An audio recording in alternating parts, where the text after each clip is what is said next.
Student ये question भी IIT jam 2022 में आया था। Consider a unit circle C in XY plane centered at the origin. The value of the integral ये दिया हुआ है over the circle C traversed anti clockwise is B option correct है। कैसे करेंगे? अब given integral capital I is equal to ये दिया हुआ है। हम सब जानते हैं del cross vector F equal to determinant I cap J cap K cap. Del is 3 dimensional directional differential operator. ये फोर्स के रेजोल्यूट्स। एक थ्योरम होती है उसे बोलते हैं Stokes theorem. Stokes theorem is used to convert line integral into surface integral and vice versa. This is physical significance of Stokes theorem. Surface S is always bounded by curve C.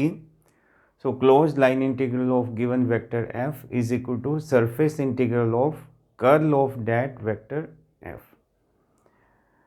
तो surface integral of normal component of curl of that vector F. So vector ds जो है this is dx dy k cap. Area vector की value dx dy है। Direction जो है positive Z axis है, क्योंकि यहीं से पता चल रहा है ये जो given vector D vector R से हमें पता चल रहा है ये dx dy, क्योंकि वेक्टर एफ जो है that is F suffix X I cap plus F suffix Y J cap. Vector D R is dx I cap plus dy J cap. और सिंप्लीफाई जब ये डॉट प्रोडक्ट करेंगे तो ये आ जाएगा F suffix X D X plus F suffix Y D Y. Compare करेंगे तो ये एफ सफिक्स एक्स है और ये एफ सफिक्स वाई है। तो F suffix Y is minus into sine Y minus X, therefore F suffix Y becomes X minus sine Y, while F suffix X is sine X minus Y. और चूँकि X Y plane में area vector जो होता है X Y plane का वो outward normal positive Z axis, I mean to say K cap. So we need Z component of del cross vector F, क्योंकि area vector की direction along Z axis है।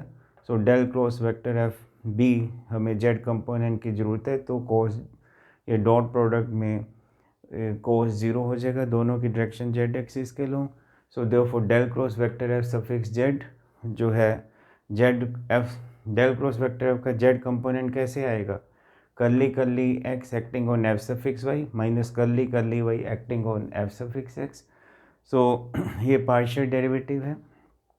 तो F suffix Y का derivative with respect to जब X करेंगे तो जाहिर सी बात है जब एफ सफिक्स वाई का derivative with respect to X करेंगे तो 1 आ जाएगा, और एफ सफिक्स एक्स का derivative with respect to Y करेंगे तो -1 आ जाएगा।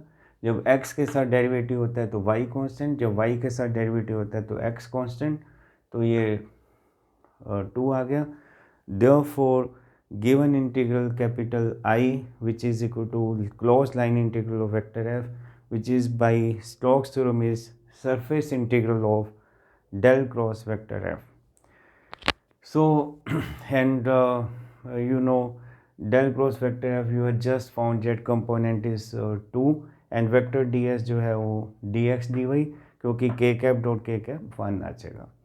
and surface is bounded by curve C, और ये जो डबल इंटीग्रल dx dy देख रहे हैं ये area of the circle C है, और सर्कल का एरिया हम सब जानते हैं पाई लिटल आर स्क्वायर, और यहाँ पे यूनिट सर्कल दिया हुआ है तो रेडियस इज़ 1 तो आर स्क्वायर इज़ 1 तो 2 पाई इंटू 1 यानी 2 पाई।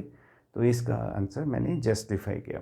एक और सपोर्टिंग एग्जांपल, ये शायद गेट के एग्ज़ाम में कभी फिल इन द ब्लैंक्स में आया था, वो पुराने क्वेश्चन है, वही चीज़ें रिपीट होती हैं, सच कायम दायम है। क्वेश्चन जो है ज़्यादा से ज़्यादा प्रैक्टिस करें। एक सपोर्टिंग और क्वेश्चन आपको दे रहे हैं, लाइन इंटीग्रल ये दिया हुआ है, where C is the circle this traverse जो काउंटर क्लॉकवाइज इक्वल रिक्त स्थान भरें। अब गिवन इंटीग्रल है, अभी मैंने बताया था ये एफ सफिक्स एक्स है और ये एफ सफिक्स वाई है, और हम स्टोक्स थ्योरम से अभी जानते हैं डेल क्रॉस वेक्टर एफ ये होता है, vector D S is D X D Y के कैप।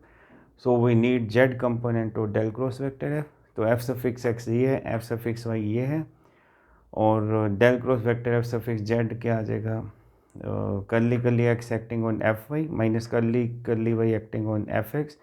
अब कर्ली कर्ली एक्स ने एफ वाई पे एफ सफिक्स वाई पे एक्ट किया। जब एक्स के साथ डिफ्रेंशिएशन होगा तो वाई कांस्टेंट होगा, तो आप देखिए कोस वाई कांस्टेंट और एक्स के साथ डेरिवेटिव तो 6 cos Y constant, curly curly X X is 1 और कोस एक्स का डेरिवेटिव जिसके साथ सी लगता है उसका डेरिवेटिव में माइनस साइन आता है, तो कोस एक्स का derivative minus sign X minus minus plus और ये 3 और एक्स का एक्स के साथ 1। इसी प्रकार से कर्ली कर्ली वाई जब एफ सफिक्स पे एक्ट करेंगे तो कर्ली कर्ली वाई तो वाई के साथ डेरिवेटिव तो 6 कोस वाई। अब चूँकि वाई के साथ डेरिवेटिव है तो फिर साइन एक्स कांस्टेंट है और curly curly Y acting on Y is 1, 6 cos Y ये कैंसिल हो गए और साइन एक्स कैंसिल हो गए तो ये 3 आ गया। Therefore given line integral becomes, ये लाइन इंटीग्रल है which is by Stokes theorem surface integral of curl of that vector है और डेल क्रॉस वेक्टर एफ का जेड कंपोनेंट हमें 3 बताया और vector D X D Y होता है के कैप डॉट के कैप 1 और ये जो आप जानते हैं ये area of circles given circle यानी पाई आर स्क्वायर और आर स्क्वायर यहाँ पे जो है 20 है क्योंकि ये सर्कल का इक्वेशन है जिसका आर स्क्वायर जो है वो 20 है, तो आर स्क्वायर की वैल्यू पुट करेंगे तो 60 पाई आंसर आ गया। तो ये 2 क्वेश्चन देखिए ये आपको मैंने करवाए और both of the 2 questions are based on Stokes theorem. Thank you so much.